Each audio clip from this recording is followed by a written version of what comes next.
Welcome to part B of Competing Theoretical Perspectives in TVET. You'll remember that last time we looked at approaches to skills development, we looked at the Fourth Industrial Revolution, and we looked at different competing agendas when it comes to the knowledge economy of the Fourth Industrial Revolution. Today, we'll be looking at experiences of the knowledge economy. Now, when they speak about the knowledge economy, one has a sense that they're speaking of just one knowledge economy. The question is that, is there one knowledge economy or many knowledge economies? So if you look at the knowledge economy, for example, people are speaking about this thing where new information, new profit is generated from people working in the knowledge area. So you have all these knowledge workers, people like Google, etc. People are innovating all the time. So they speak about this new symbolic analyst, people who's analyzing data, coming up with new ways of doing things. And that's your new professional. However, the traditional economy hasn't necessarily gone away. So you have a number of traditional professionals, people who are engineers who are not necessarily inventing anything new. They're simply designing things the way they always have been done. Teachers are in a different position now from what they had been in the past, where in some countries they're no longer professionals. They kind of just have to do a job. In fact, people are talking about some professions being deprofessionalized. And so there's lots of stuff happening there.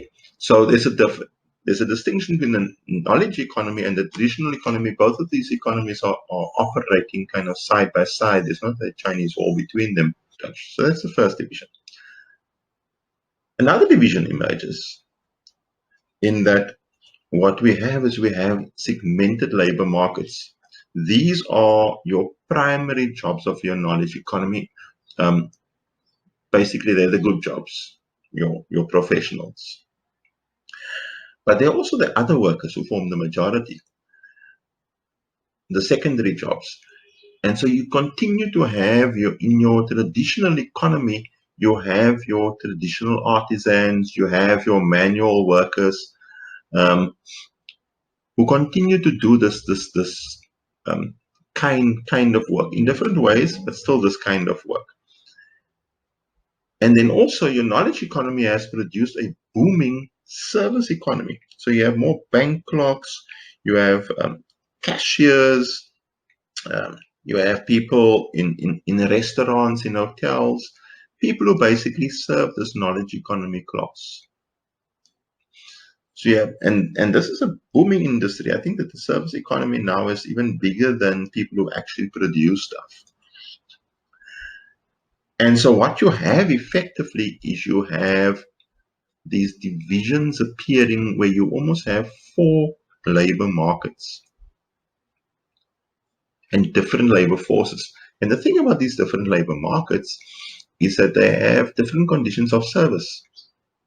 So your Google workers have restaurants and stuff in there, and they can sleep, and they have all kinds of things in their space. Often long hours, but there is a particular kind of work that goes with knowledge workers. Your traditional professionals have different stuff, whereas they used to work for themselves in the past. Now, oftentimes they're working for an employer, like your lawyers. So you're working for big firms, you're working for companies, you're working for the government. They have different conditions of service, and this group over here are highly casualized. So these people over here are doing gig work. They work a little bit here, a little bit here. These people work in jobs that are permanent casuals. It's constantly, some people call them the precariat. They're constantly having to look around for jobs. These people here are trying to get professional work, and these traditional professionals often try to have a fixed job. They're not necessarily in a gig economy. Importantly for us as well is that there are different training regimes. The training that comes along for them is kind of constant. Yes, some people are not necessarily getting hold of the SETA funds. So, for example, think about yourselves. There is SETA funds available for everybody, but who are the beneficiaries of the funds? Who are they putting money into training? And what kind of training? So they will get full qualification. Oftentimes, these people over here will get short courses instead of more advanced courses. Your traditional artisans, are they going to make time out and say you can go out and we will pay for your education for you to upgrade yourself? So the training regimes for each of these groups are very different.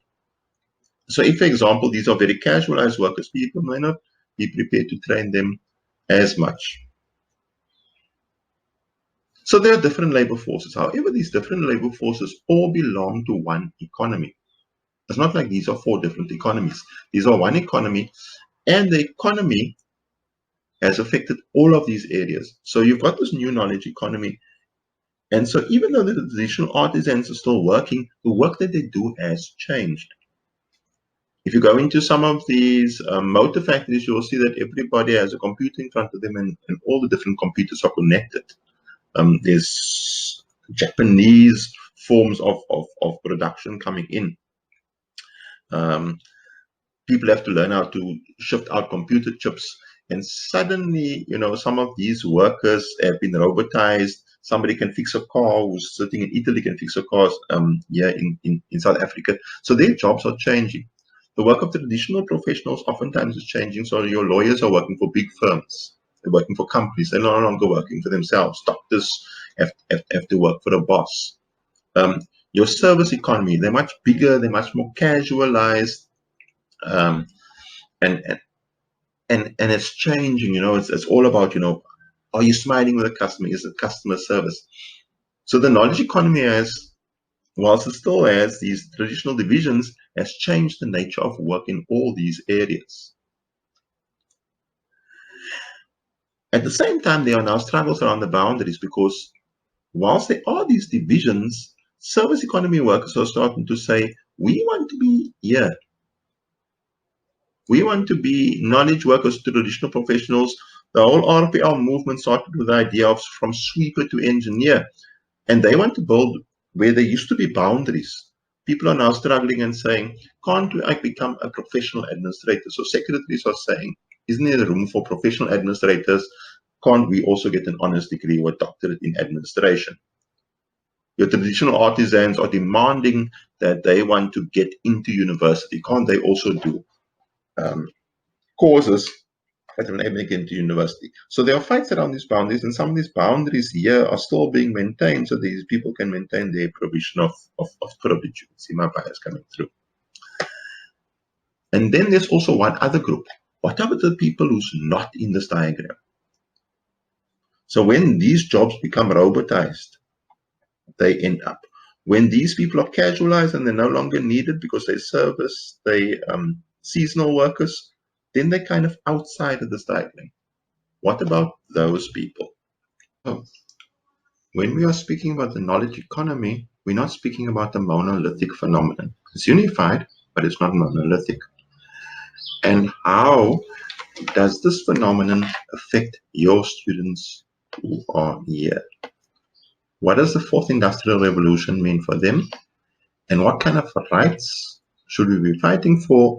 And what kind of rights does the fourth industrial revolution make available? And what kind of rights does it detract from your students?